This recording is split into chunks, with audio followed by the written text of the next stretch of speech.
So the review on this Bambu X1 Carbon, after all the problems that I had, is that don't ask for customer service, because I sent them an email, what, 8 days ago? They got no interest in coming back to you. I've had no reply at all from them. So yeah, when you buy it, I expect, well, from my side of things, I can definitely forget that there's any warranty, because there ain't.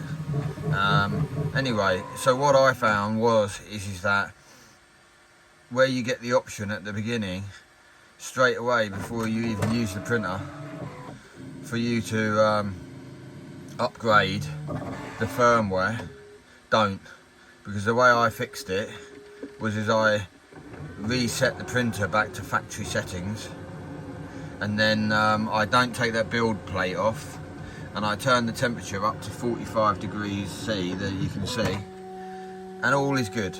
I've printed loads of things now, and all is good. So do not do the firmware update. Can you guess what that is? I bet you can't. See who gets it right.